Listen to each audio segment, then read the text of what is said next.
রাতে ঘুমানোর আগে আল্লাহ পাকের দুইটি নাম আপনি পাঠ করবেন, আপনার যে কোনো মনের আশা আল্লাহ পাক পূর্ণ করে দিবে। আল্লাহ পাকের এই দুইটি নাম এতটা পাওয়ারফুল, আল্লাহ পাকের কাছে এই দুইটি নাম ধরে ডেকে আপনি আল্লাহ পাকের কাছে যা চাবেন আমার আল্লাহ পাক সেটাই আপনাকে দান করবে। কারণ সূরা আরাফের মধ্যে আল্লাহ পাক বলেন ওয়ালিল্লাহিল আসমাউল হুসনা ফাদউহু বিহা।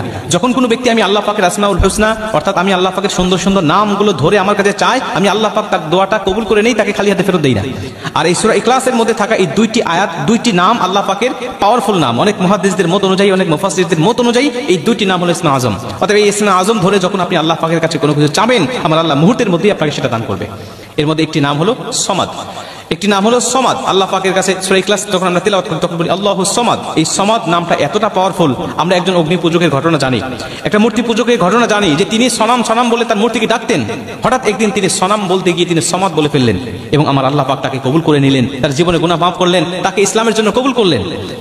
শুধুমাত্র সমাদ নামটা ডাকার কারণে যদি একটা মূর্তি পূজককে আল্লাহ ক্ষমা করে দিতে পারে, তাকে যদি আল্লাহ কবুল করে নিতে পারে, আমরা তো মূর্তি পূজা করি না, আমরা তো এত বড় অন্যায় এখনো করি নাই, তাহলে আমরা যদি আল্লাহ পাকের সেই নামগুলো ধরে যদি ডাকতে পারি তাহলে আল্লাহ কেন আমাদেরকে কবুল করবে না?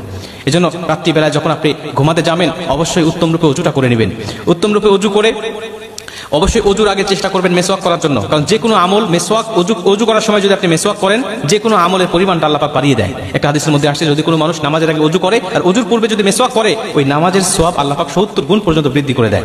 অতএব মেসওয়াক করে অজু করে আপনি দরুদ শরীফ পাঠ করে নেবেন, নবীজির উপরে দরুদ পাঠ করবেন। এক হাদিসের মধ্যে আসছে নবীজি বলেন ওই দোয়া কখনোই কবুল করা হয় না যে দোয়ার মধ্যে নবীজির উপরে দরুদ না থাকে। অতএব আমরা দোয়াটাকে অসম্পূর্ণ বলে নবীজি বলেছেন যে যেই দোয়ার মধ্যে দরুদ থাকে না সেই দোয়াটা অসম্পূর্ণ। অতএব দরুদ পাঠ করে নেবেন, প্রয়োজনে কয়েকবার ইস্তেগফার পাঠ করে নেবেন, ইস্তেগফার পাঠ করে দরুদ পাঠ করে আপনি আল্লাহ পাকের এই দুটি নাম পড়বেন, একটা হলো আহাদ আর একটা হলো সমাদ। আহাদ এবং সমাদ এই দুইটা নামই কিন্তু সূরা ইখলাসের মধ্যে আল্লাহ পাক বর্ণনা করেছেন কুল হু আল্লাহু আহাদ আল্লাহু সমাদ। এই দুইটি নাম পাঠ করে করে আপনি রাত্রিবেলায় ঘুমিয়ে যাবেন। আশা করা যায় যে আল্লাহ পাক আপনার মনের সব আশাগুলো পূর্ণ করে দিবে, আপনার মনের সব ব্যথাগুলো দূর করে দিবে।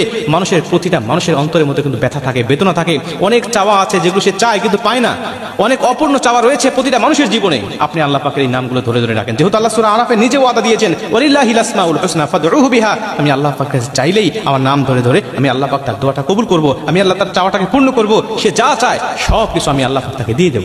অতএব আল্লাহুস সামাদ একটা হলো কুল হু আল্লাহু আহাদ আল্লাহুস সামাদ। আপনি যদি শুধু সামাদ এবং আহাদ বলে রাখেন তাও হবে, আবার যদি বলেন আহাদুস সামাদ আহাদুস সামাদ এভাবে যদি আপনি বলেন তাও আপনার আদায় হয়ে যাবে।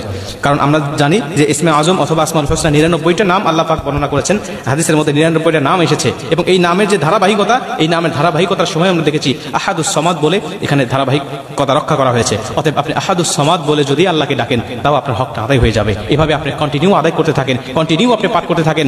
আমাইয়া তাওয়াক্কাল আলাল্লাহি ফাহু হাসবু। আল্লাহর উপরে পরিপূর্ণ তাওয়াক্কুল করে যখন আপনি কোনো ইবাদত করবেন ওই ইবাদত কখনো ফেরত হবে না, ওই ইবাদত কখনো আল্লাহ পাকের দরবার থেকে ফেরত আসবে না, অবশ্যই আল্লাহ পাক কবুল করে নেবে।